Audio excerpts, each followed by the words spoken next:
Welcome back, everybody, to PARDcast. This is our September version. I'm Raj. And this is Todd. And we have a great show planned for you. Let me give you the lowdown on all the exciting things coming up in Parks and Recreation that we're going to be talking about.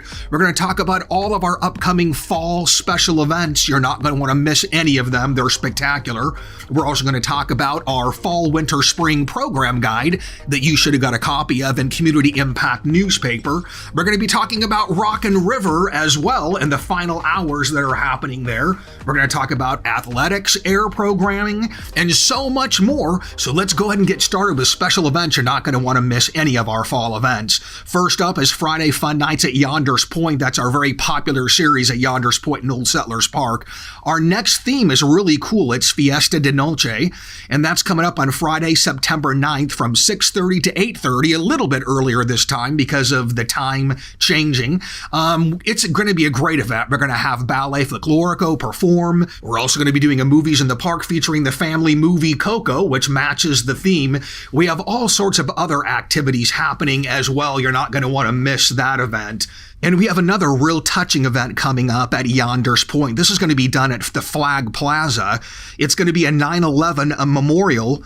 It's going to happen at Yonders Point, like I said, near the Flag Plaza. It's going to be presented by the Texas Fallen Project, Inc., and they're going to be installing American flags in and around through the grass area to honor those that have fallen during 9/11. You're not going to want to miss that. Make sure you come on out and view that. That's going to take place September 7th through the 12th. All the flags will be in place, and you can go view that during regular park hours. We hope you come out, bring your kids, and remember that memorial and the folks that we lost in 9/11. Yeah, that's going to be really, really awesome. So I heard there's going to be 3,000 flags. Actually upwards towards 4,000 flags, and they're honoring 9/11 folks who have fallen and also folks that we have lost in the military. Just a big thank you to the Texas Fallen Project, Inc. for putting that all together. Just great. We've had great social interaction around this event, so we know it's going to be popular. And like I said, you can come September 7th through the 12th and view that memorial. And also, we have Family Campout coming up. It's extremely popular. That's happening Friday, September 16th through Saturday, September 17th. You can come on out to Old Settlers Park, pitch your tent, and camp with your family. The cool thing is we serve you dinner and breakfast. We make it easy. And then we have all sorts of fun family activities happening throughout the evening. That's popular, Todd. It usually sells out every year. It's very, very popular. And don't forget the big decorating tent contest. That's right. Yeah. You can decorate your tent and you win prizes on it, but there are some really, really creative people that show up to this, so you can deck your tent out on this one. And this is the only opportunity where you have the chance to spend the night in one of our parks and actually camp, and we make it fun. So I'm going to move on to the next one. The next event is our Special Needs Family Jamboree. We always partner with Casey Circle at the Play for All Abilities Park for special needs kids and their families. That's coming up Saturday, September 24th from 9 to noon at the Play for All Park. It's always a great event. We hope you all come out and enjoy that. For more information about all of our events, because you're going to want to know about them all because they're fantastic, you can go to roundrocktexas.gov/parksandrec. Now, Todd's going to tell you all about our new fall, winter, spring program guide that has all the information about everything Parks and Rec. Yes, it is, Roger. There's tons of information on all our events, our programs, sports, you name it, the Baca Center, it's all in that program guide. And this actually past August, the Community Impact newspaper had an insert in there. So there is a paper copy. So double check if you still have that Community Impact newspaper from August.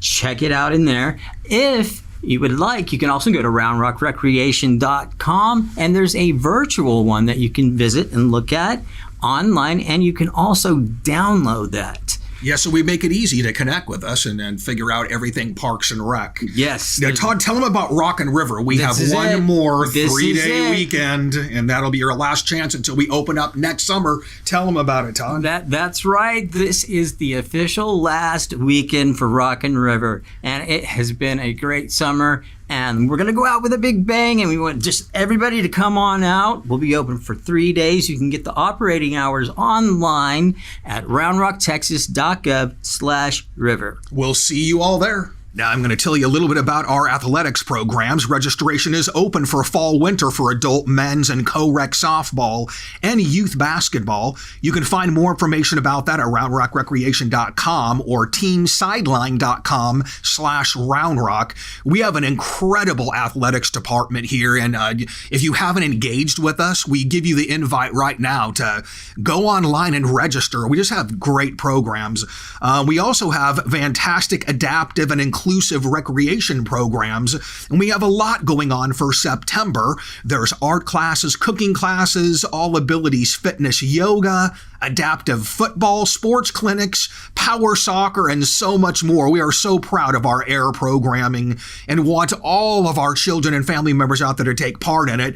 As always, you can find more information about AIR programming and athletics at roundrockrecreation.com. Now, we had the opportunity to spend some time with the power soccer team. Yeah, where they actually play soccer in their wheelchair. Yes, and these kids were absolutely amazing. So go Green Machines. Yeah, and check out that video that we did too, because we won a Telly Award for that video. Yes, we National did. Video Award. Amazing kids. Really good program. We also have an exciting event that we do annually at the Baca Center coming up that Todd's going to tell you all about. That's right, the Baca Center. We love the folks at the Baca Center. They are absolutely great. So they're hosting what is called a grand afternoon to celebrate Grandparents' Day, and that's on Sunday, September 11th from 2 to 4 p.m. So grandparents and grandfriends are invited to bring their grandchildren to celebrate this special day.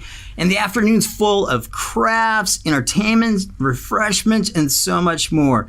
And for more information on that one, you can visit roundrocktexas.gov/Baca Center. So that's going to be a lot of fun. It's going to be, Todd, I'm a granddad, so maybe I should bring my grandson That's right. and come to you this should. grand afternoon. But, oh man, hard to believe I'm a grandpa. Well, that wraps up our edition of September PARDcast. Just want to remind everybody you can find PARDcast on several of your favorite podcast apps. You can also ask Alexa and Google to play the latest PARDcast. You can also stay connected with us on Facebook, Instagram, YouTube, and Twitter. And make sure you follow and subscribe to our PARDcast so you can always be in the know with everything Parks and Rec. And you can also find links mentioned in this PARDcast in the episode notes below. Well, that wraps it up for our September version of PARDcast. I'm Raj. And this is Todd. And remember, Parks and Rec communities become great.